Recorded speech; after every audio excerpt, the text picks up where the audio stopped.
Maraming salamat po sa lahat po ng mga sumuporta sa aking mga content, lalong-lalo na po patungkol po sa barangay at SK election. Maraming salamat po sa walang sawa po ninyong pag-aantabay at pagsusuporta. Kaya po ginawa ko ang content na ito at ang gagamitin ko po ay mga clippings o mga thumbnail po ng aking mga content. Siyempre, bago po ang ating content ay gusto ko munang anyayahan ang mga napadaan lamang po sa channel na ito. Pakiclick po ang notification bell at all para palagi po kayong updated sa aking mga bagong videos. Maraming salamat po.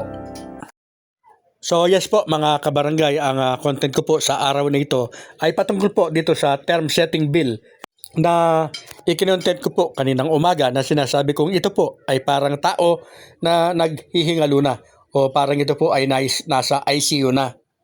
Yes po, ang mga sasabihin ko pong ito ay maaari pong makasakit sa mga umaasa na pinaasa. Pero ito po ang tunay at totoo po na nangyayari. Ang panukalang batas po na ito o term setting bill na pinagkaisahan po ng Kongreso at ng Senado ay may 36 oras na lamang po ang buhay. Yes po, 36 hours na lamang po. At ito ay talagang mamamatay na. Magiging goodbye na po ito. At yung inaasahan po ng mga pinaasa na ito po ay magiging ganap na batas na. Malayo na po na mangyari. Napakaliit na lamang po ng porsyento na ito ay magiging ganap na batas nga po mga kabarangay. Nakakalungkot man pong sabihin na ang term setting bill po na ito ay hindi po magiging ganap na batas. Mamamatay na po siya. Kaya siya po ay ganap na patay na batas. Yes po, magiging ganap na patay na batas na po ito bukas. Dahil hanggang July 27, yes po, hanggang July 27 na lamang po ang 19th Congress. At ang 26 o July 26 at July 27 ay Sabado at Linggo. At araw po ng Lunes, July 28, pagbubukas na po ng bagong Kongreso o ang 20th Congress po. So yan nga po mga kabarangay, hanggang sa kasalukuyan, sa mga oras pong ito ay wala pa rin po tayong balita kung umakto na ba ang Pangulo. Kung ito po ba ay kanya ng pinirmahan or ito ay kanya ng ibineto. Wala pa po. At habang lumalakad po ang oras, yan nga po ay talagang palapit na o palapit na po na palapit ang pagtatapos po ng 19th Congress. At yan na rin po ang pagtatapos ng buhay ng term setting bill na ito. At ito po ay tiyak na magiging ganap na patay na panukalang batas na po. So nasa 20th Congress na po kung ito ay kanilang bubuhayin muli. Alam naman po natin na pagbukas po ng 20th Congress ay pwede po itong simulan uli, pwede po itong buhayin uli, or pwedeng baguhin, pwedeng gumawa po ng panibago. Pero sila po ay mag-uumpisa na naman po sa simula o sa umpisa. Yan po ay kung kanila pong gagawin. Ano po? Diyan po ay malalaman natin ang sincero o sinseridad po nila sa mga pinangakuan nila. Kung talagang yan po ay talagang ilalaban po nila. Pero sa mga sandali po ito ay wala na po tayong nakikitang linaw. Yes po, maliit na po ang tsansa na ito nga po ay maging ganap na batas. Dahil hindi nga po umaakto ang Pangulo. At kasabay po nito ay ang panawagan nga po ng ating Senadora Amy Marcos na pirmahan na ng Pangulo ito. Subalit parang dead malamang po si Madam Amy sa Pangulo. Sa ngayon po, yan nga po ay nasa critical na oras na po ang panukalang batas na ito. Dahil bukas po, 25, yes po, July 25, araw po ng Biyernes, ayan po, may tsansa pa po kung yan po ay pipirmahan pa ng Pangulo. Tiyak po, kapag yan po ay pinirmahan ng Pangulo, ay magkakaroon naman ng sigla at buhay ito. Subalit, kagaya po ng mga sinasabi ko, pirmahan po ito ng Pangulo, pirmahan man na niya ito bukas ay hindi naman po ito nangangahulugan o indikasyon na mapapospon na po ang halalan sa December 1, 2025. Ang pagpirma po ng Pangulo, sakaling-sakali lang, bukas kapag ito po ay kanyang pinirmahan or anumang oras mula ngayon hanggang bukas at ang bill po ay kanyang pinirmahan, yan nga po, 101% nga po may kukontra at makakarating na naman yan sa Korte Suprema. So panibagong kasaysayan, panibago na naman po na aabangan. Siyempre po alam na natin na kapag yan po ay nakarating sa Korte Suprema dahil po sa petisyon ng kung sino man ay magkakaroon po ng pagdinig ng hearing at nasa Korte Suprema na po ang pagpapasya kung sino po yung nasa tama, kung sino po yung nasa konstitusyon.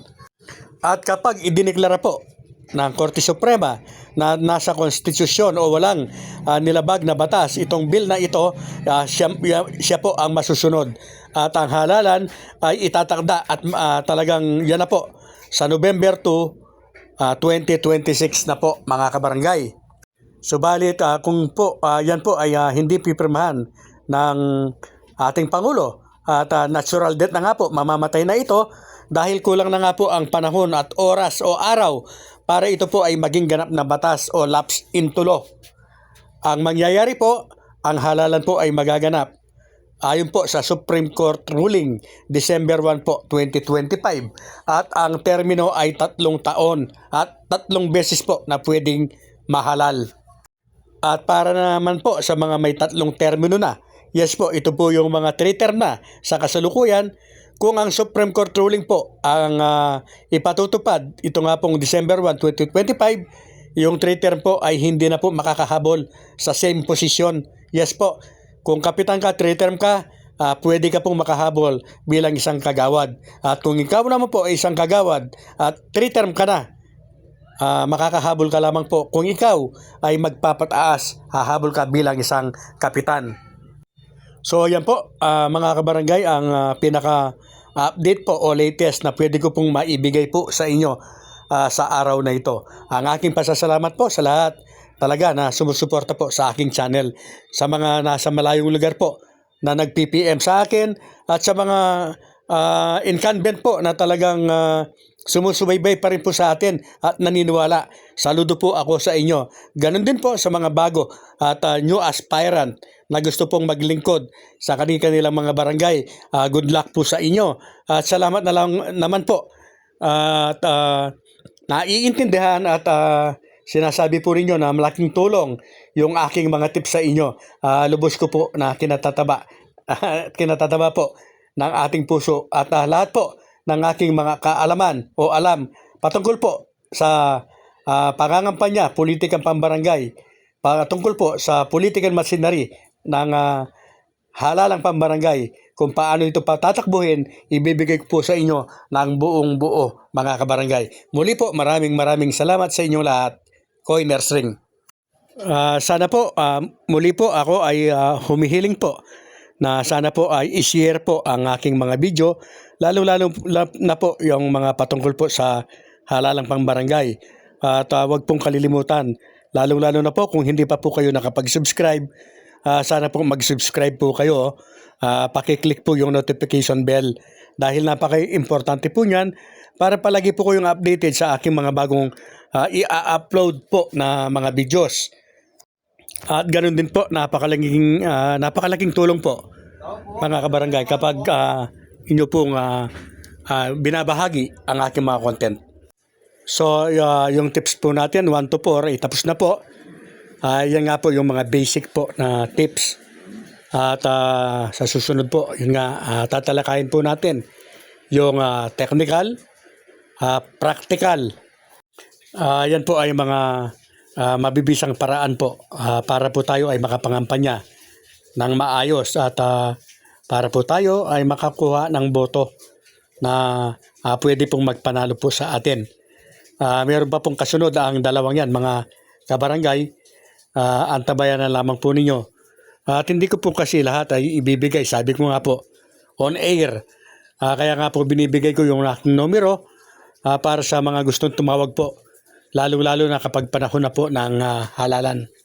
Ang aking numero po ay 0993 524 2946.